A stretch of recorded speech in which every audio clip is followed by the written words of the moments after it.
Mike Assail from New York City.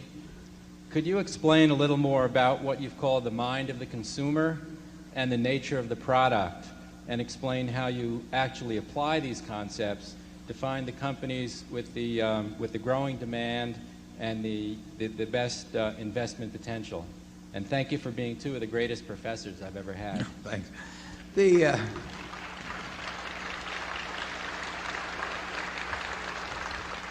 What you really, when you get into consumer products, you're really interested in finding out or thinking about what is in the mind of how many people throughout the world about a product now and what it's likely to be in their mind 5 or 10 or 20 years from now. Now, virtually every person in the globe, maybe, well, let's get it down to 75% of the people in the globe, have some notion in their mind about Coca-Cola.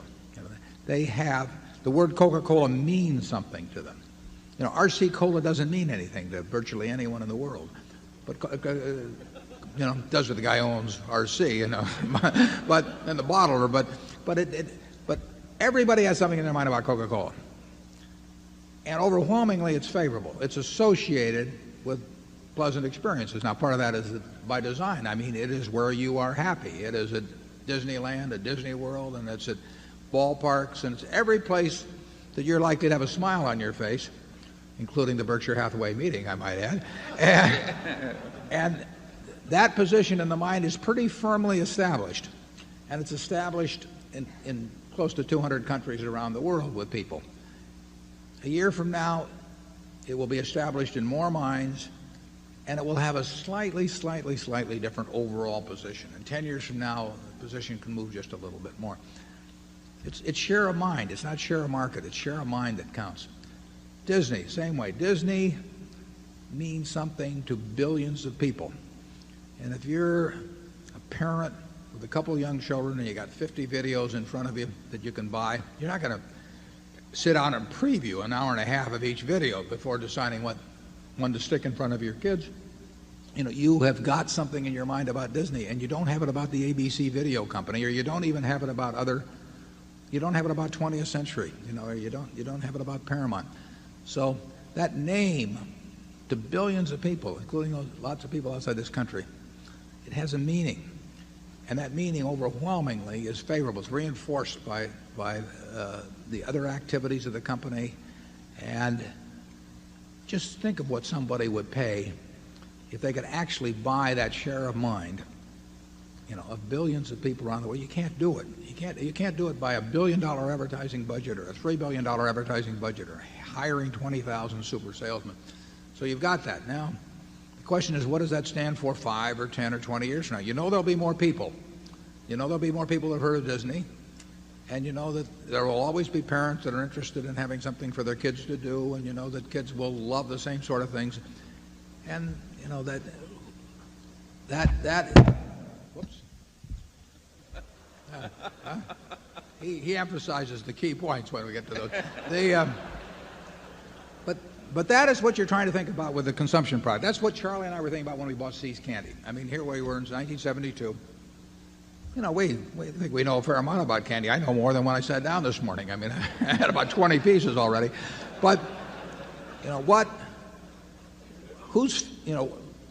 does their face light up on Valentine's Day, when you hand them a box of candy and say, it's some nondescript thing and say, here, honey, I took the low bid, or something of the sort. And no, I mean, you want something, you've got tens of millions of people, or at least many millions of people that remember that the first time they handed that box of candy, it wasn't that much thereafter that they got kissed for the first time or something. So it's the memories are good, the association's good.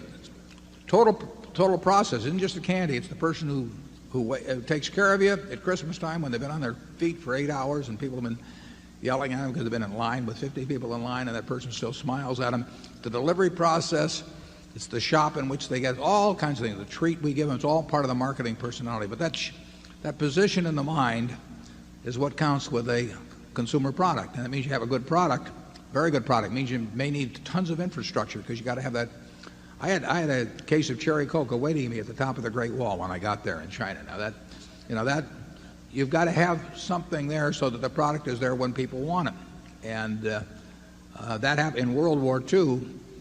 General Eisenhower, said to Mr. Woodruff that he wanted a Coca-Cola within arm's length of every American serviceman in the world, and they built a lot of bottling plants to take care of that.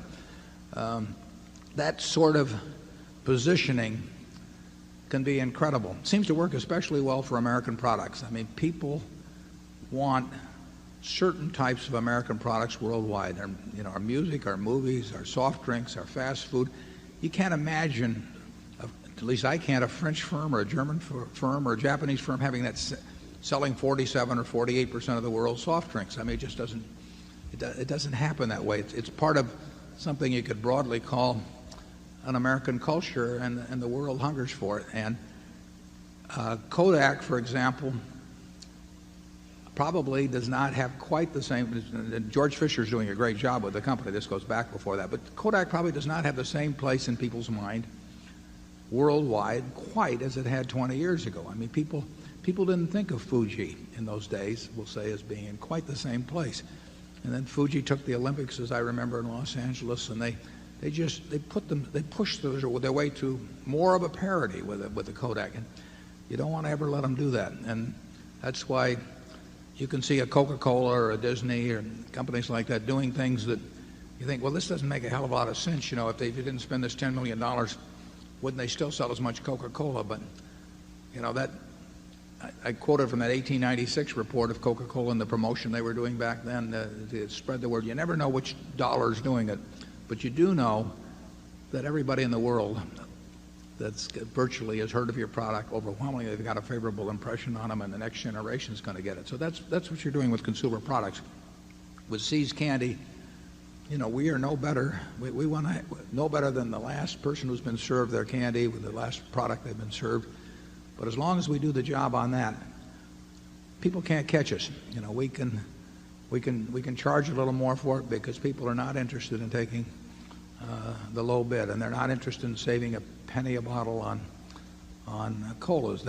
Remember, we've talked about in these meetings private labels in the past. And private label is stalled out in the soft drink business. That they want the real thing. And 900 and some odd million 8-ounce servings will be served today of Coca-Cola product around the world. 900 million, and it'll go up next year, the year after. And I don't know how you displace companies like that. I mean, if you gave me $100 billion, and I encourage any of you who are thinking about that to step forward, but if you gave, and you told me to displace the Coca-Cola company as the leader in the world in soft drinks, I wouldn't have the faintest idea how to do it. Those are the kind of businesses we like. Charlie? Yeah. I think the See's Candy example has an interesting teaching lesson for all of us. Warren said it's the first time we really stepped up for brand quality, and it was a very hard jump for us who had been used to buying dollar bills for 50 cents. And the interesting thing was that if they had demanded an extra $100,000 for the See's Candy Company, we wouldn't have bought it. And that was after Warren had been trained under the greatest professor of his era and had worked 90 hours a week. And eating a lot of chocolates, too. Absorbing everything in the world. I mean, we just didn't have minds well enough trained to make an easy decision right. And by accident, they didn't ask the extra $100,000 for it, and we did buy it, and as it succeeded, we kept learning. I think that shows that the name of the game is continuing to learn. And even if you're very well trained and have some natural aptitude, you still need to keep learning. And that brings along the delicate problem. People sometimes talk about two aging executives. I don't know what the hell that means as an adjective, because I don't know anybody that is going in the other direction.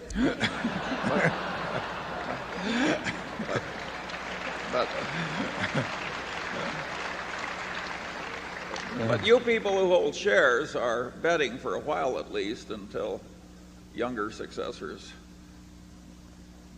come along, you're betting to some extent on what we'll now tactfully continue to call aging executives continuing to learn.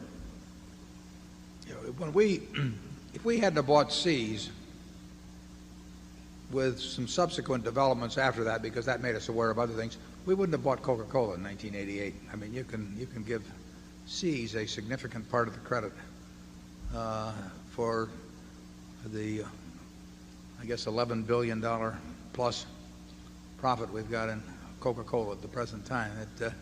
Now you say, well, how could you be so dumb as not to be able to recognize a Coca-Cola? Well, I don't know, but you're only drinking about 20 cans. Yeah, a day, right. It wasn't I hadn't been exposed to it, it's amazing. But it just made us start thinking more. We saw how decisions we made in relation to Seas played out in a marketplace and that sort of thing, and we saw what worked and didn't work, and it made us appreciate a lot what did work and shy away from things that didn't work. But it definitely led to a Coca-Cola, and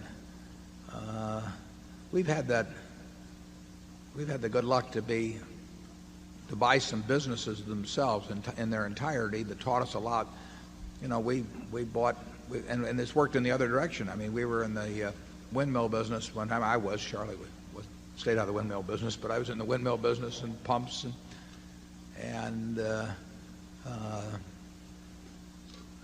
third level department or second level department stores, and I just found out how tough it was and how you could apply all kinds of energy to them, and it didn't do any good. It made a great deal of sense to figure out what pond to jump in, and what pond you jumped in was probably more important than how well you could swim. Charlie?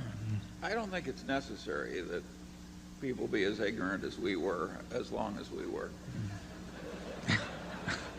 I think American education could be better, but not in the hands of many of the people who are now teaching it. Is there any group we've forgotten to offend? I mean,